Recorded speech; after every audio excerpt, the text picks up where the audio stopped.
Welcome to another episode of Behind the Dreamers. I'm Jennifer Loading, and we are talking to the achievers, the creators, the magic makers, and the dreamers. These are our friends. These are your friends, and they are living the extraordinary. Well, I'm so excited about my guest today. This is going to be so great. She says she's deeply passionate about making a positive impact in the community. For the past 5 years, she's organized a pop-up barbershop at a local homeless shelter where they restore individuals' dignity one haircut at a time. She recently became engaged in local civics by running for Dallas County Judge. She said she believes it is our duty to serve our communities and seek opportunities to make positive impacts. So you guys are going to be in for a real treat today. I'm so excited to chat with her and get her on here and learn about what she's doing. But before we do that, I need to do a quick shout out to our sponsor. So today's episode is brought to you by Walt Mills Photography. If you are a creator needing post-production, consultation, or promotion, Walt is your guy. Whether short films, YouTube films, photography work, or a new headshot, he can help you find a solution to match your needs. To learn more about Walt and his work, you're going to want to go to photosbywalt.com.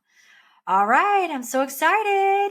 Get Lauren on here today. So Lauren Davis, a mother of 3, wife of 18 years, is a serial entrepreneur. Listen to this, guys. She's the co-founder of the Gents Place luxury membership-based barbershop, Rascal men's grooming product line, Operation Gentleman 501c3 supporting veterans and the homeless. And then she recently launched a media company called For the Love of Dallas, where she highlights those giving the most precious resource, time.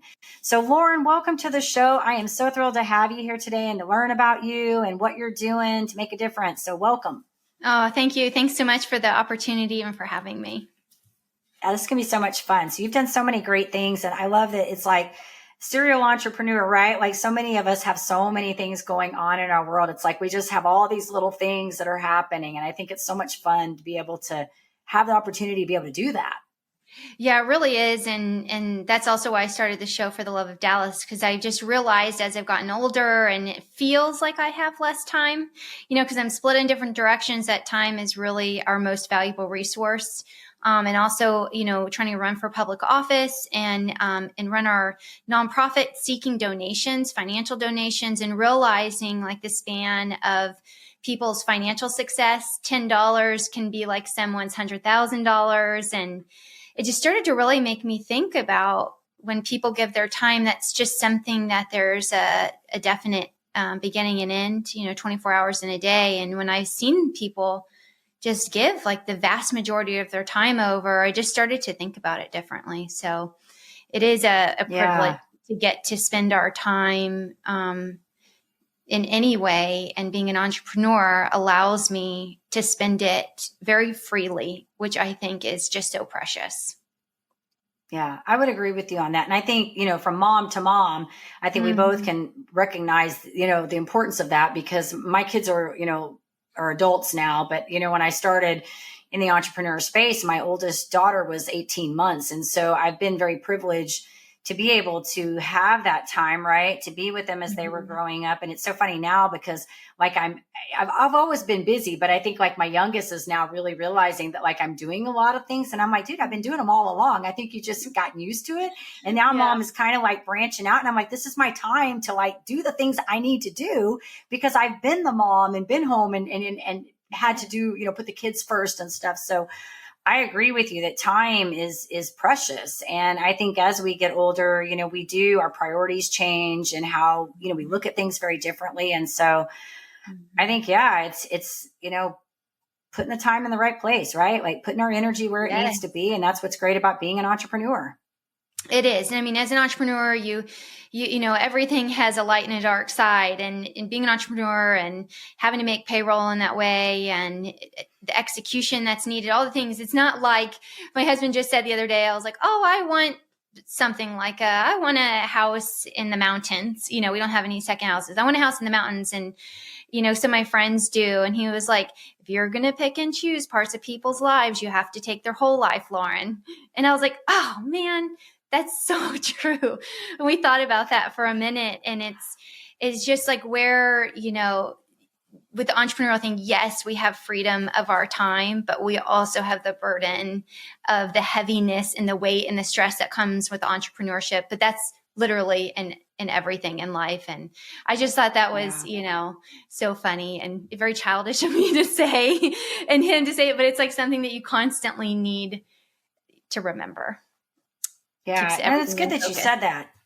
Yeah, it's good that you said that, because I do think one of the mentors that I've been working with, he said that, in your business, if you don't have a fire burning, you really don't have a business, right? So I think that, you have to look at all the parts of this and take the good and the bad with it, because, and that's the one thing I always talk about on this show is that, I always hashtag this real talk, right? Because I think a lot of times we get into, I came from the network marketing space and I was in that industry for 22 years, and a lot of times I'm not knocking network marketing, because I know incredible people that have done really well, and I featured them on this show, and I did well in this. I won several cars. I say won. I earned several cars, but I think sometimes we gloss it over, right? Like we gloss the entrepreneurship over, that it's all roses, and we're like, no, there's no pot of gold at the end of that rainbow. I mean, if you work hard, there is, but you need to work hard to make that happen. It's not just going to pop up, right? Like you have to take the good with the bad, as you're saying, all parts of the life, Yes, all parts of it. There's always sacrifice involved in that, to receive the reward always.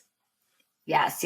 So tell us a little bit about what you're doing right now, because I said all this in here. You've got this luxury membership-based barbershop, and you're doing this. You've got this 501c3 going on. You've got this product line. So give us a little rundown on what this is that you've got going on here. Sure. So our primary business that drives basically, everything we do, puts the food on our table, gives us this access to do other things, is the Gents Place. So my husband and I started together when we were 25, so almost 15 years ago. This barbershop concept, right? So barbershop concepts were starting to pop up. So it's kind of like a country club meets barbershop meets speakeasy. So it's an expanded concept. We take more square footage than other places. When guys walk in, they feel like you can even see a barber chair when you walk in. It's a very classic, lots of dark stained woods and natural materials and very minimalist, but very classic design. And so the whole thought there was to just elevate that chore in life, right? It's kind of a chore for men to get their haircut. It was for my husband. I mean, it's kind of not for us. We all typically like going to the salon.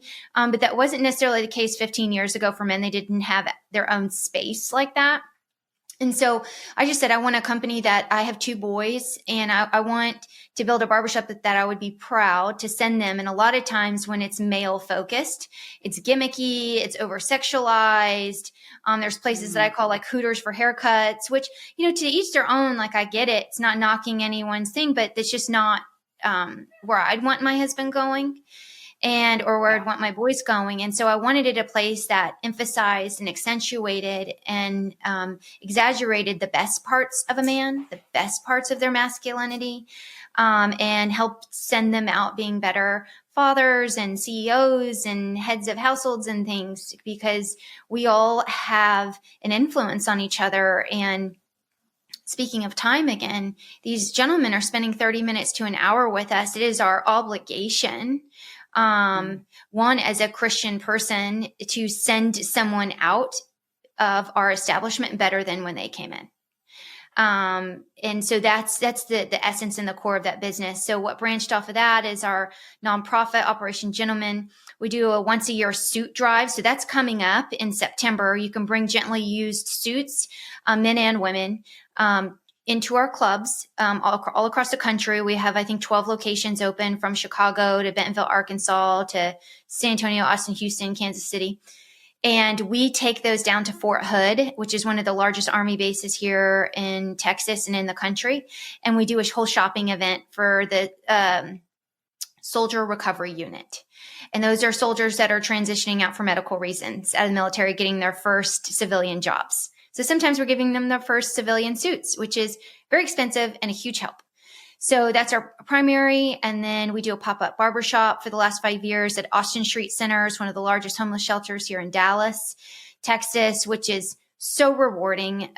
Taking that journey with people, a haircut is sometimes the first hurdle they have to overcome. Because if you think about it, if your hair is dirty and matted and not well groomed, like, good luck on that job interview.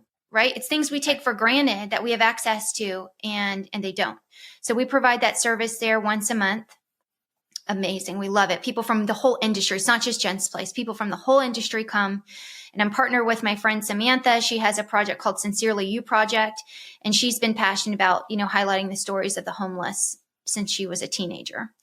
And then my podcast that I'm doing that kind of came out of my civic engagement. When I got to experience like meeting so many people and all the great things they do. And I was like, wow, regardless of your political party and how much the world is trying to tribalize us right now, I found so many commonalities between myself and others out there. And the one thing was our faith. Wherever in the faith, I've met some amazing Jewish people and other many faiths, including Christian, and people who volunteered their time. They were service oriented. And the second you related on service, because I'm very big about jails. I'm also working a project with another organization called One Community USA, putting the first ever barber college inside a jail so that people can get fully licensed before they leave. It's that when you care and want to serve the community, really nothing else matters. Really doesn't. And so that's what inspired me to do that show, and just one of my great learnings from getting civically engaged, which was very eye-opening and exciting. Yeah, so I want to come back to that in a few minutes, but yeah, that's the rundown. No, that's the rundown of what I've got. And there's a few other things in between, but that's the bulk of what I spend my time on.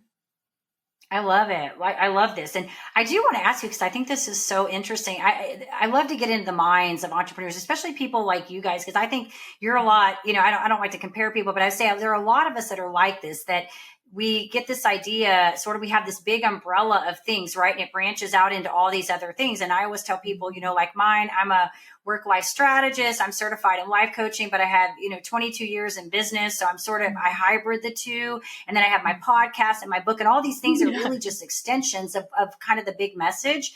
Right. Yeah. But I think it's like we have this core purpose, like this core thing. And I think I think many of us share the same thing, is that we're trying to serve other people. We're trying to find a way to reach more people and make a difference in their lives, right? We just have different vehicles that we use to do that. So I love what you're doing. And I love that it's really spanned out into these other things for you, because when you tie it all together, you can see the big umbrella of what you're trying to do with all of it. I think that's what I love. What I want to ask you, though, I think is kind of fun, is I always love to ask this question when I get people like this, because your husband and you are doing this together. So were you guys, and I'm going to ask you specifically, like when you were young, did you have sort of this entrepreneurial spirit as a child, or did this just kind of evolve out of something for you? I guess, so my husband and I have been together since we were 16. We met in high school. So, when you grow up together like that, your passions and your worlds sort of, intertwine and grow together. And I think he was the primary entrepreneur in our life venture together. And I'm kind of entrepreneur by force, by support, because I'm never going to tell him, no, you can't live your dream. And, he left a big corporate job that had all the things to do this. And I was 100%, 50% part of that decision, right? Like he wasn't going to do it if I opposed it, but I couldn't imagine a world where I did, because I saw his vision of what he wanted for our family and our life. Our middle son, who's had multiple open heart surgeries, was a genesis of kind of that thought of needing to be in complete control of our time and our life and our destiny. But I would say my true nature is more of a rule follower. But as I've become my adult woman self, I've become a little more rebellious, so less like wanting to conform. And so I think my natural state was more of like I like to take risks. I like to take big shots. I want to do something different. I don't want to conform necessarily, but kind of my maybe nature that I was raised in caused me to be more cautious. So being with him brought out that side of me, and now I really can't go back. But I do probably desire more certainty than he does in life. It's like he has more tolerance for it, and I just like tolerate it. So Gotcha. it's a blend, but I love it and I Yeah. appreciate it and I would never change it. But had I not been taken on this journey through his primary role, because, we had kids young too.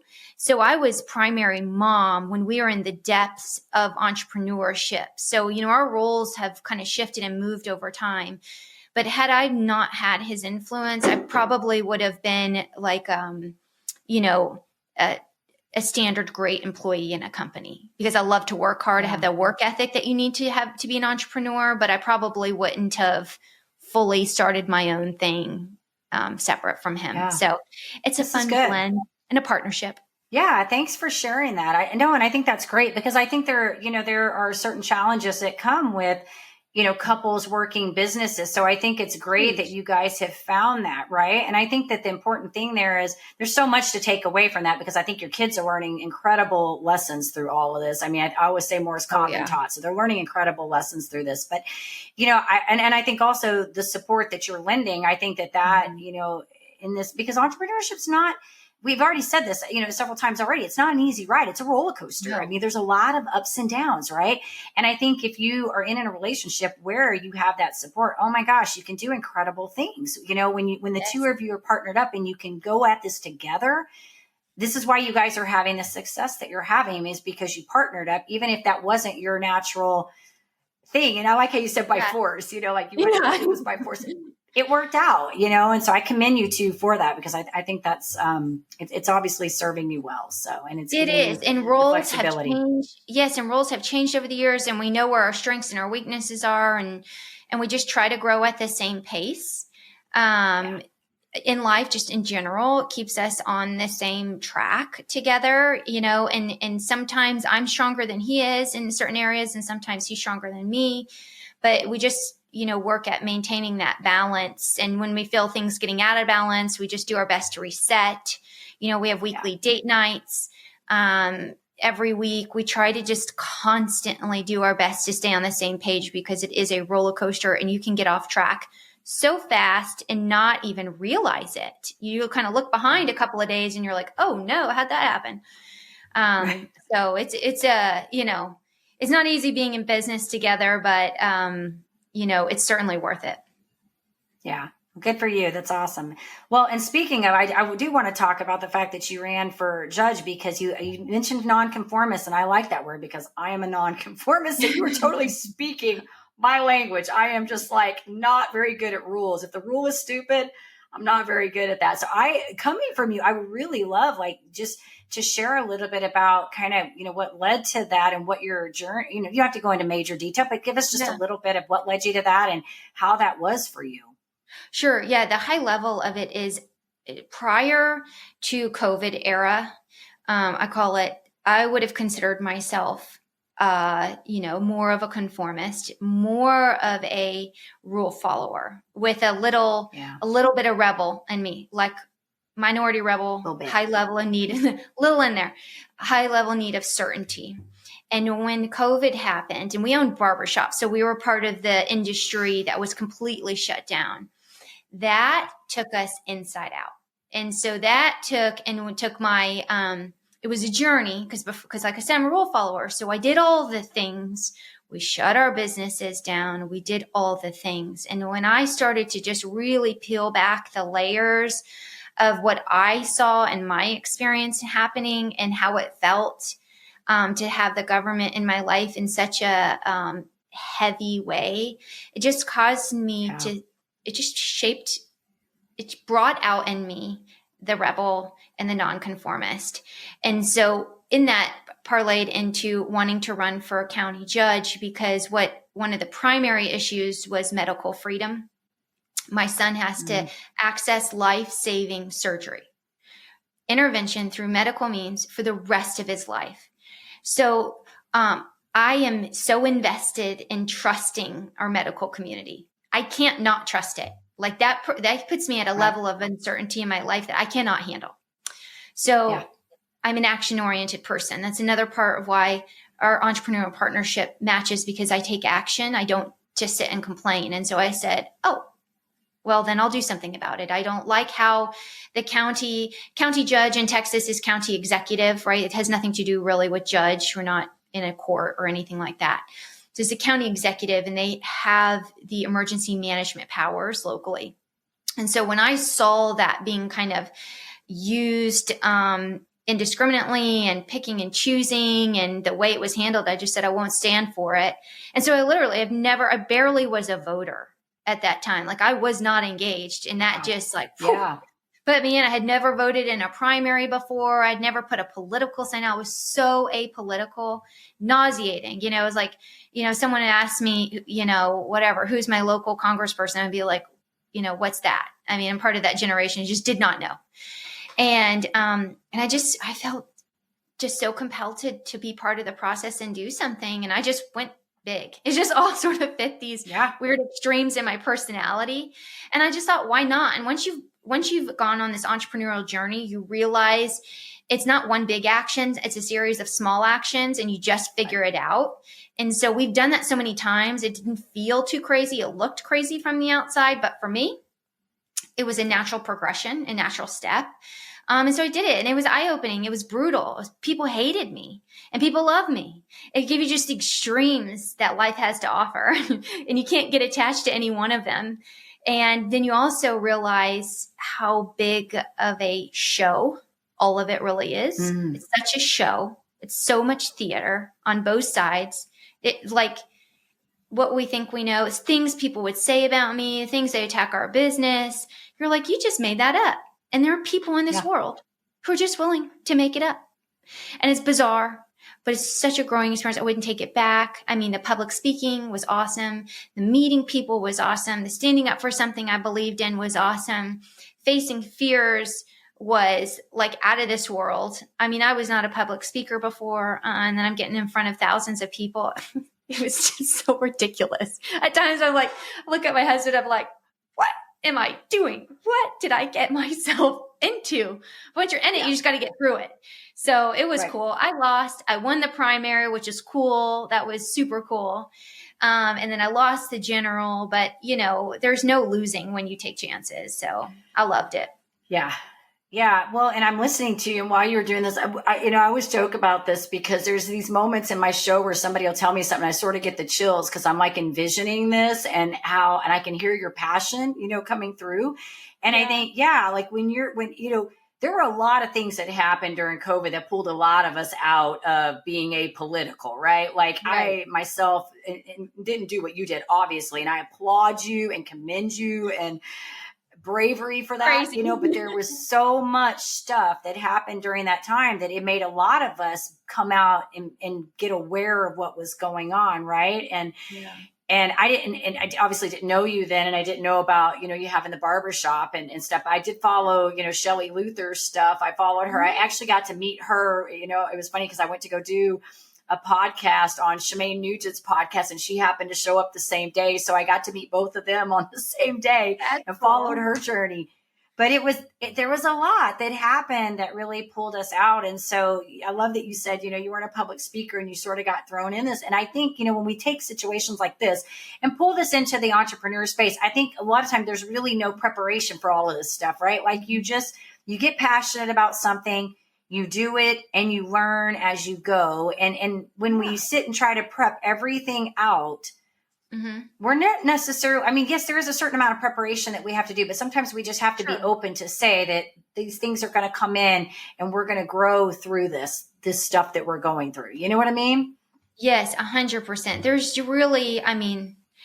really no way to prepare other than just, committing to taking every lesson there is to take out of all of your experiences, good or bad. You just can't place too much judgment on them, because life happens. Like already, it's like what's in front of you. How are you going to deal with it? What are you going to take from it? And if you're just committed to taking something good from everything, regardless, that's the preparation you need for the next phase of life. Because I have a firm belief that God is always preparing us, even when it looks like we're totally down in the dumps, losing on all sides, nothing's going right. It's preparation. And I really learned that lesson because I wasn't raised Christian. I've just come to learn these things just through life. and getting stronger in my faith is that the story of David and Goliath. Like when I had read that as a more awake person, I realized that wasn't, his time, David's time in the fields where he was thrown out, quote, thrown out, right, to tend to the sheep, tend to the flock because he wasn't big and bold and soldier like his brothers. One could look at that and be a victim and say, oh, nobody loves me. My parents don't love me. They don't appreciate me. I'm the smallest in my family. But God was preparing him to take out a large predator with what he had, a slingshot and a rock on one shot. He was doing it day in and day out. So when he arrived to that battlefield, he was like, oh, I got this. I do this all the time. And other people are looking at him like it's completely foreign. Like, how could you? And it's like, oh, duh. I've been prepared. But if you don't take those opportunities and you refuse and resist the lessons, you suffer so much more. And I've just learned that. I've learned that through resisting and suffering, and I've learned it through leaning in and taking the opportunities. I've learned it through both, through doing both. And it's just been a guiding principle in my life. And some days I do a real good job of it. And then some days I do a terrible job. Some days I'm just like all resistance and just suffer my way through the day. It's not perfect. And I would never want to portray it that way. But if you're guided by trying to pull the lesson out, that's true preparation. Yeah. It's so great that you brought up the story about David, because I was at, I'm sure you know John Maxwell. He's a former preacher. Love John Maxwell. I've read so many of his books. I just bought his latest book, and in the network marketing space, we talked about him for many, many years. So I just think he's great on leadership. And I always talk about, he says everything rises and falls on leadership, but I got invited to go to, my husband and I went to Gateway Church a couple weeks ago because we got a last minute invitation that he was speaking at Gateway. And I was like, we're there. Like, I have never seen him live. We're there. And so in his sermon, of course, when he speaks, he brings leadership into it. He always finds a way to bring his leadership, And so he was talking about these different, like Esther and Rebecca. And then he talked about the King David story, which was the last story. And he was making it applicable. And the thing he was talking about is, don't put people into boxes. Limitations don't stop you. And that was kind of the story. Of course, he made it kind of fun. I was telling someone today about that story. He made it kind of fun. Like, as parents, we were trying to pick which son is going to be the son that's going to be picked. And then they find out it's the one that they didn't think was going to get picked, got picked, And so it's a great story. And it's the one out of all the ones he talked about that I remembered the most, so it's a great story. Good story. It's my favorite. I mean, I'm still learning. I'm a still growing Christian, so I don't know all the stories, but of all the stories I've heard, it's my favorite because there's so many angles to it. There's so many lessons to take from it. There's so many. It's so rich in life lessons and specifically in leadership and entrepreneurship, taking chances, using your skill set you've had experience with, not being afraid to take chances, being confident in how God's prepared you. I mean, there's so many lessons. Like, you could build a great life around that one story. Yeah. This has all been great. I do want to ask you kind of a fun question, because I haven't asked this one in a while, but I think I want to see what you say on this, because I think you've said so many things. You've given like so many nuggets and advice. And it's like, I was going to say, what's been the hardest thing you've done? Like, what has been like, what can we take away? You've said so many great things here already that I think have said this. What I would like to know is if you had to sum up like your journey so far, maybe in a couple words, what would you say? Gosh, that's a good one. I'd say so far, like the theme so far, and I hope I get to experience another theme that would be really cool to advance in my life, is I've been an overcomer. So I've been served up so many things to overcome. I have to know and assume that's for preparation of an opportunity like King David saying, I'll step up. And one would think it would have been maybe that campaign, but it wasn't, because I didn't win, right? I'm not in that position. So it's like I'm being served so many opportunities, and I'm just trying to earn my way to the next theme of life, which, the ultimate goal, in my opinion, is to get into a place where I'm in full contribution mode, where my entire day revolves around how I can contribute to the world and other people's lives, based on the life I was given So yeah, I would say that. I would say, it's really overcomer. And it's been a privilege to get these opportunities. They haven't been easy. Yeah. One's losing my dad young. That was he was struggled with alcoholism and died drinking and driving. The last time I ever saw him was my high school graduation.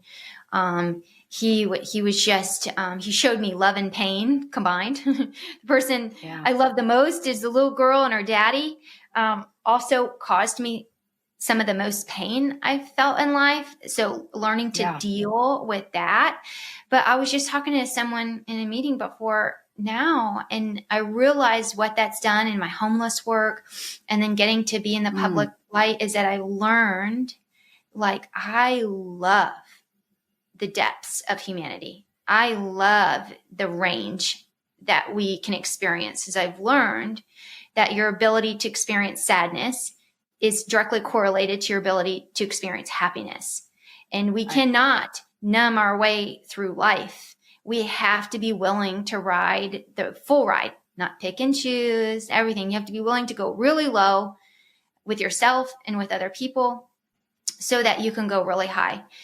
And I've just through everything, through overcoming, it's just made me realize that I just, I just love humanity in all of its flaws and in all of its greatness, because the second you try to undo parts of it, you miss the whole point. So that overcomer portion of my life that I'm still clearly in, has been great. And I'm just super excited, God willing, for how I'll be able to use that in the next phase. So awesome. I think you just gave me the title to your show in that last little bit that you said. I'm like, the part that you said about the taking it all in, I'm like, dude, this is it. That's the part of that's what this whole show is about right there. The whole thing. It's taking it all, taking the good with the bad, and learning to rise above and move forward. Oh my gosh.